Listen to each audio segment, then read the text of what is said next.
Приветствую всех. Вот мы снова в моем гараже. Добрался я до 16-клапанного движка. И что я сегодня намереваюсь? У меня порвался ремень ГРМ. Ой, не ГРМ, ГРМ живой. Порвался ремень генератора и ГУРа. Ну и совместив это, я решил немножко по машине тут поработать, поремонтировать. Вот. Я сегодня хочу разобрать, уже начал разбирать верхнюю часть головки, вытащу гидрокомпенсаторы. Нашел я в интернете ролики, где их показывают, как можно чистить, и мне пришла мысль, а не почистить ли мне сами гидрокомпенсаторы, может они и стучат из-за этого. Вот. Я уже, видите, раскидал часть верхушки, снял воздухоресивер.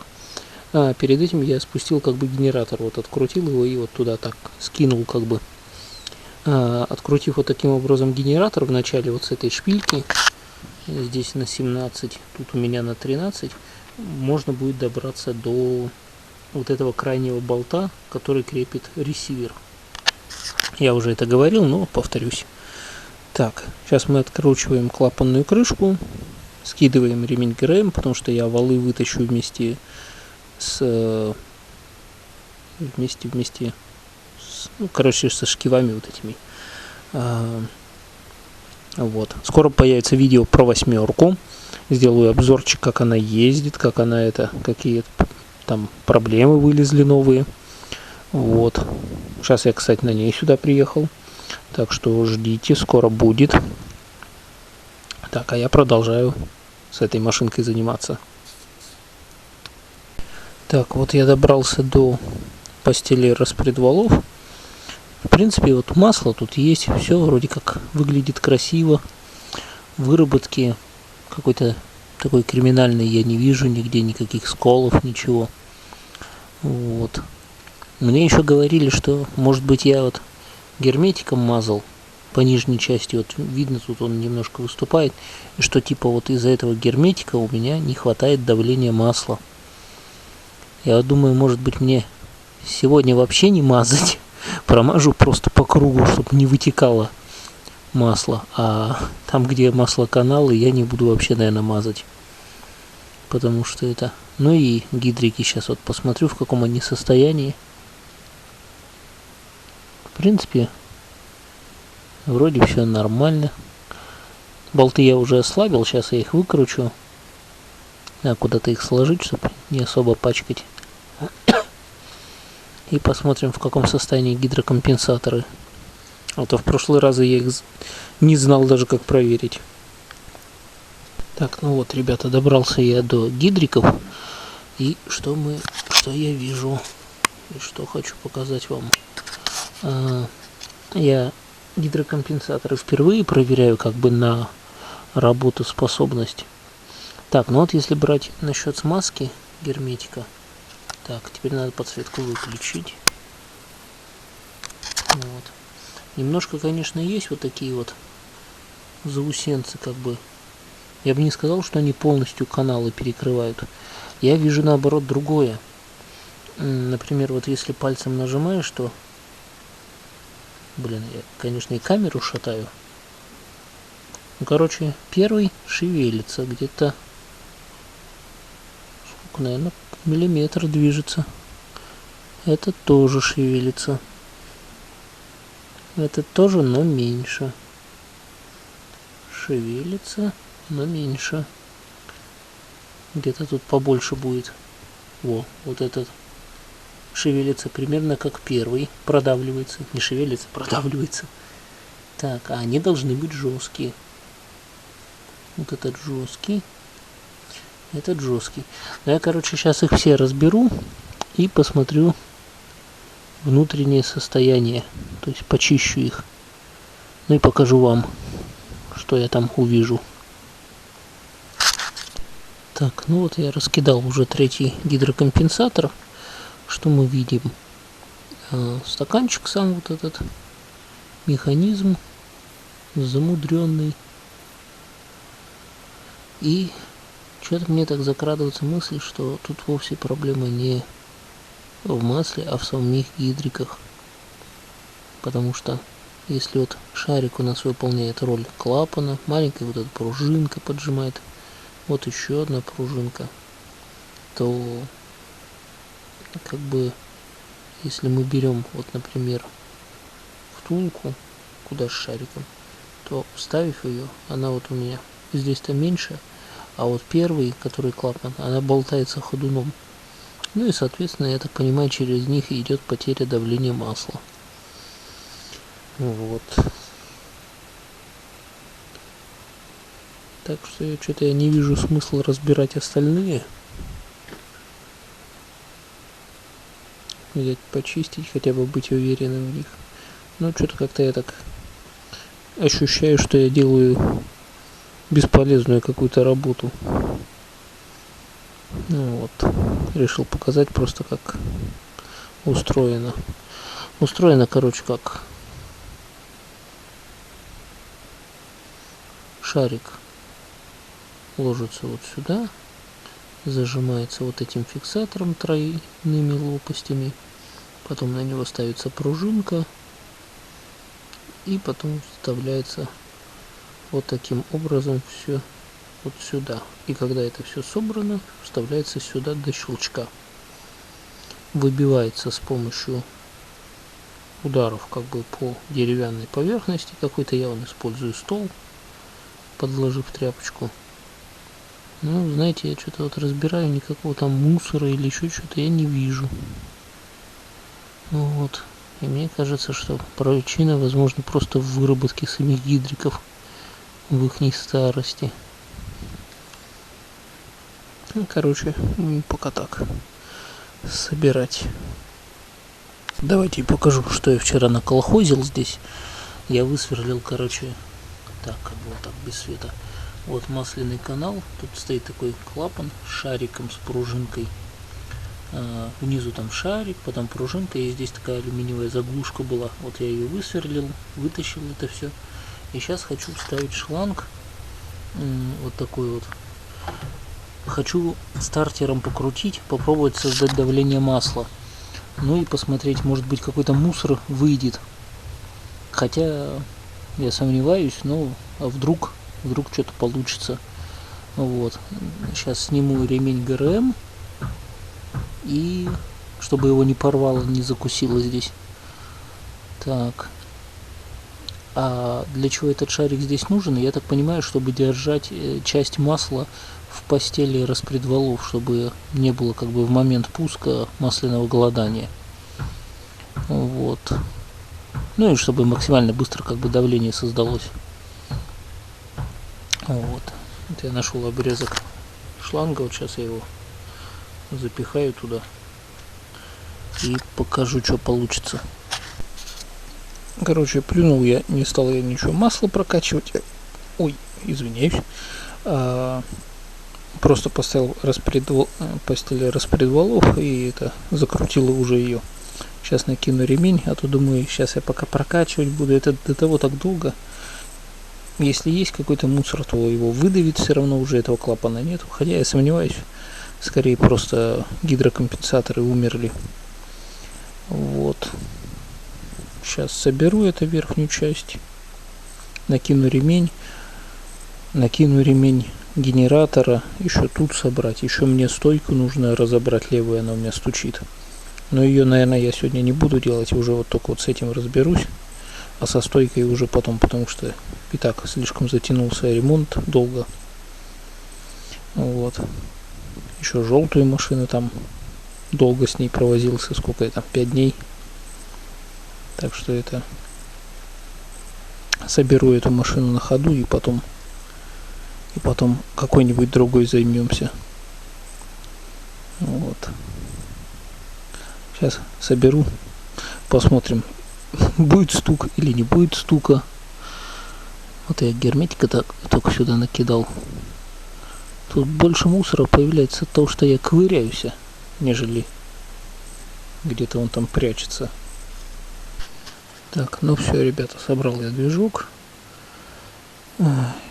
Уже все подключил, там включил зажигание.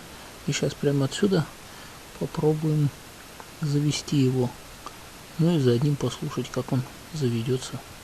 Будут ли стучать гидрики? Я очень надеюсь, что нет. Так, вот заводим вон там.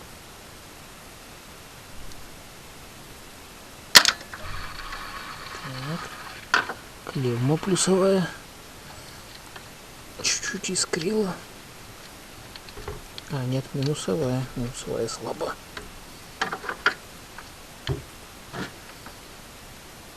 Еще разок.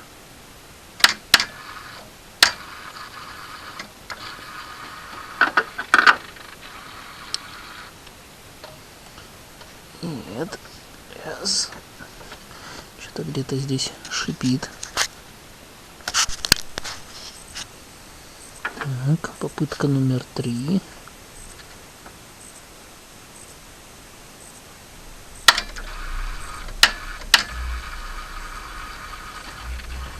Блин, где-то здесь вот окислилась клевма. Сейчас, подождите, почищу. Так, почистил я клевму.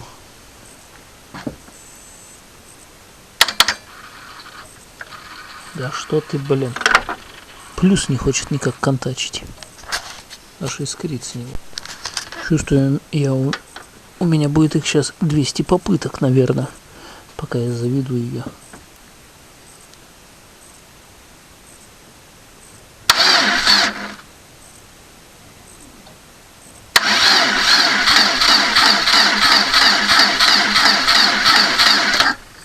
Отлично, аккумулятор сел. Все-таки мне хочется показать первый старт на камеру. Так, ну вот я немножко подзарядил аккумулятор. Так. И отвертку я потерял уже, другую взял.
Так.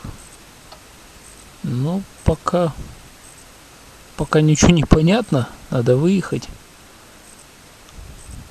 А выезжать я, наверное, не знаю. Сегодня буду, не буду. Еще надо фару прикрутить, вон там валяется, упала.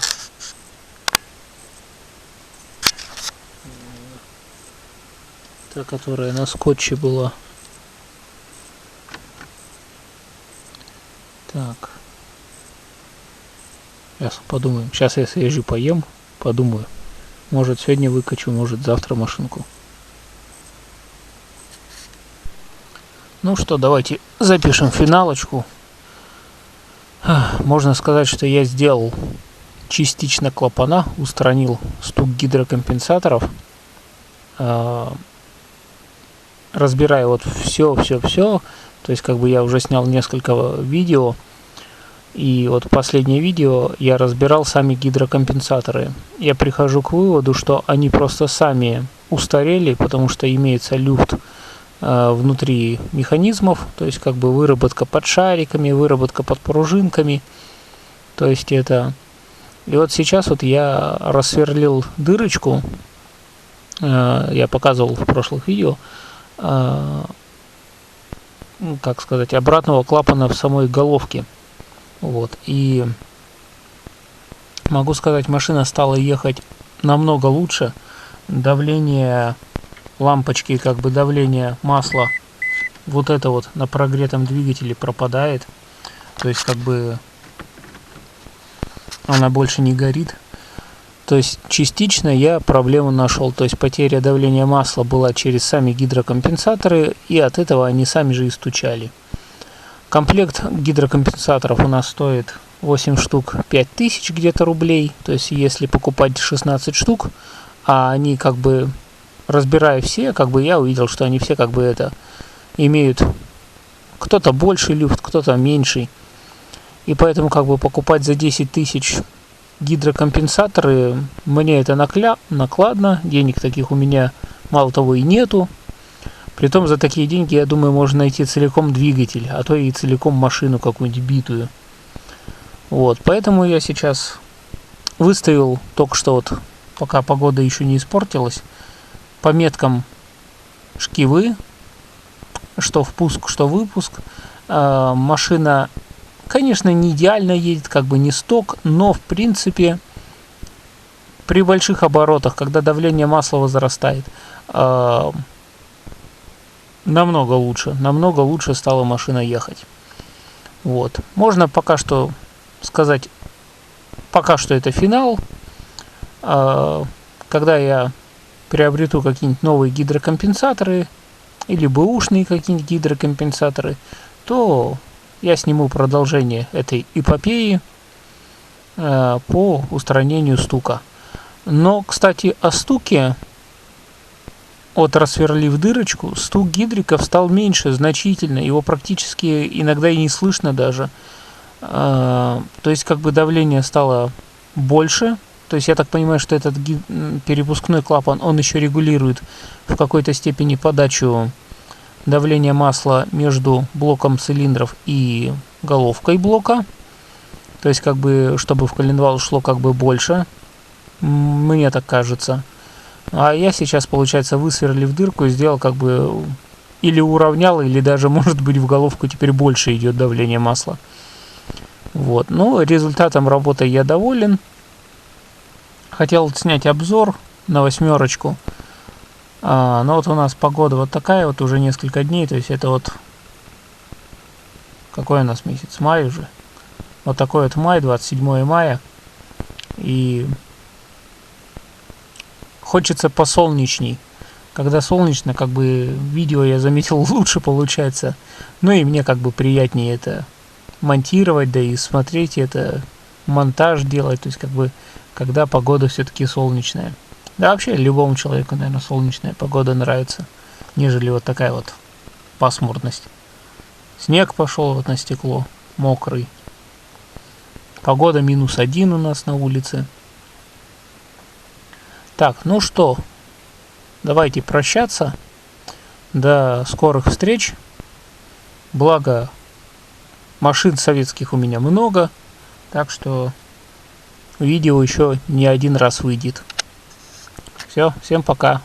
Удачи на дорогах.